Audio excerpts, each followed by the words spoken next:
السلام عليكم اصحابي واحبابي. يا ترى هي مين المؤتفكه؟ وليه ربنا عذبها عذاب ما عذبوش لاي حد؟ وليه سيدنا جبريل ينزل معاه جيش كامل من الملائكه علشان التعذيب؟ وليه يتم ارسال رسال حجاره من سجيل مخصوص علشانهم؟ تعال نشوف الحكايه بدات ازاي. بس ركز في كل كلمه عشان تقدر تنجو انت واولادك من الظلم والفساد لما تفهم كويس. الحكايه بدات في عهد سيدنا ابراهيم لما دعا قومه ان هم يبطلوا عباده الشمس، وكان على راسهم النمرود وجادلهم كتير، فقرروا ان هم يلقوه في النار. وفعلا قعد 7 ايام كامله في النار، ولما خرج رغم ان هي معجزه كبيره محدش امن ليه الا واحد بس، كان سيدنا لوط. ولما هاجر سيدنا ابراهيم للعراق سافر معاه سيدنا لوط. بعد كده ربنا ارسل الرساله لسيدنا لوط، وارسلوا لقوم فجر هم قوم قرى سدوم. والناس ديت كانت بتعمل كل الموبقات، كانوا بيزنوا بيسرقوا وبيرتشوا كل المعاصي بيعملوها. والاكتر من كده ان هم بدأوا يعملوا حاجة محدش عملها قبليهم، فساد ومنكر وفحشاء. الراجل بيستغنى براجل تاني عن الست، والست بتستغنى عن ست تانية عن الرجالة. فساد قمة الفساد، وكانوا اول قوم يعملوا الحاجة ديت اساسا. بدأ يدعوهم سيدنا لوط واستقر معاهم واتجوز منهم واحدة اسمها ولية، وخلف منها بنتين. واستمر على الدعوة ان هم يقول لهم بطلوا الفجور، بطلوا الزنا، بطلوا اللواط، لمدة سنين طويلة جدا، لحد ما هم ساقوا منه. يعني قالوا له انت كل يوم وكل يوم في الصبح وبالليل بتقول لنا نفس الكلام، يا اخي ابعت علينا العذاب اللي ربك بدوت بيقوله، خلينا نخلص، احنا مش هنعمل ليك، مش هنآمن ومش هنبطل. بس سيدنا لوط استمر ان هو يدعيهم مرة واثنين وثلاثة والف، واكتر من كده ان هو خد حتة ارض على اطراف البلد علشان اي حد يخش البلد يحذروا ويبعدوا عن الناس ديت اساسا. ولما ساء بيهم دعا ربنا ان هو ينجيه هو وكل اهله من العذاب اللي ممكن ينزل عليهم. فربنا ارسل 3 من الملائكة، يقال سيدنا جبريل وميكائيل واسرافيل. وهم نازلين راحوا في الاول لسيدنا ابراهيم علشان يبشروه بغلام سيدنا اسحاق.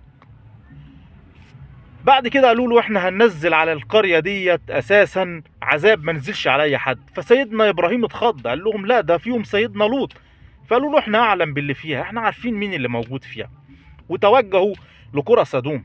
قرى سدوم ديت مش قرية واحدة، دي كانوا 7 قرى، في كل قرية اكتر من 100,000 شخص. فلما جربوا من القرية كان واحدة بنات سيدنا لوط شافتهم، فقالت لهم ما تخشوش المكان ده. فهم صمموا وقالوا احنا هنخش. فقالت لهم استنوا هنا هجيب لكم ابويا يتكلم معاكم.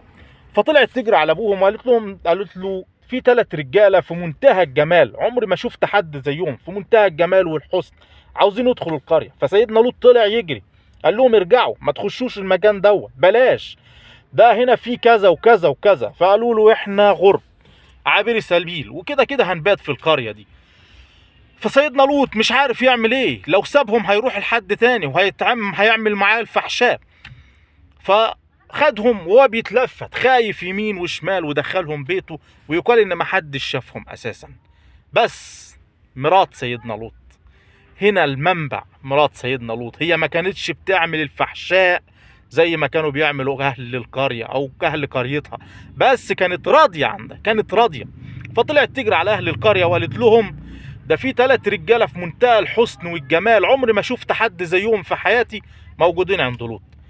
فطلعوا يجروا اهل القريه وهم فرحانين ومبسوطين لدرجه ان الرجاله خلعت هدومها والعياذ بالله، وبداوا يخبطوا على الباب بمنتهى الشده. فاتفزع سيدنا لوط وطلع جادلهم، قال لهم بلاش، ابعدوا، دول قومي، دول ضيوفي، ما تخزونيش، ما تفضحونيش، بنات هم اطهر لكم اتجوزوهم، باشاره للجواز طهاره. لكن هم قالوا له احنا مش عاوزين غير الناس ديت اساسا. فدخل سيدنا لوط وهو مش عارف يعمل ايه.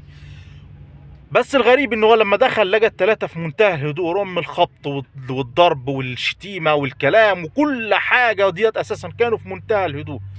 قالوا له لا تخف، احنا رسل ربنا وجايين عشان ننزل عذاب على الناس دي. خرج لهم سيدنا جبريل ورفع طرف جناحه بس، فكل القرى ديت اساسا اتعمت كلها بجعمي. فطلعوا يجروا هم مش شايفين، بيخبطوا قدامهم فاكرين نظرهم هيرجع لهم مره تاني، بيقولوا سيدنا لوط ده ساحر، سيدنا لوط ده ساحر، في الصبح احنا هننتقم منه، فاكرين ان نظرهم هيرجع للصبح مره تانيه. هنا سيدنا جبريل قال لسيدنا لوط اخرج انت واولادك، الا امراتك سيبها وما تلفتوش وراكم، ما حدش منكم يبص وراهم، ده للصبح هيتعذبوا عذاب ما فيش حد اتعذبوا في الدنيا دي نتيجه الفحشاء اللي هم بيعملوها. وبالفعل في الصبح خرج سيدنا جبريل مرة تانية ورفع بجناحه السبع كرة بال700,000 شخص، لدرجة ان الملائكة اتفزعت في السماء وهم سامعين صراخهم وصراخ حيواناتهم اساسا، وتم القائهم من فوق لتحت، يعني خلوا فوقيها تحتيها. عاوز اقول لكم ان الناس ديت ما استغنوش بالرجاله وبس او استغنوا بالستات وبس، لا ده اكتر من كده، ان هم بداوا يعملوا الفاحشه والعياذ بالله مع الحيوانات، مع القطط والكلاب والحمير، من كتر الفساد اللي كانوا فيه. فبيجوا عليها سافلة، وربنا أرسل على كل واحد منهم حجر من سجيل مكتوب عليه اسمه، ودي حجارة من نار والعياذ بالله. علشان كده الناس اللي بتقول فين عذاب ربنا، خد بالك ربك بيمهل ولا يهمل. العذاب جاي للناس اللي زي ديت.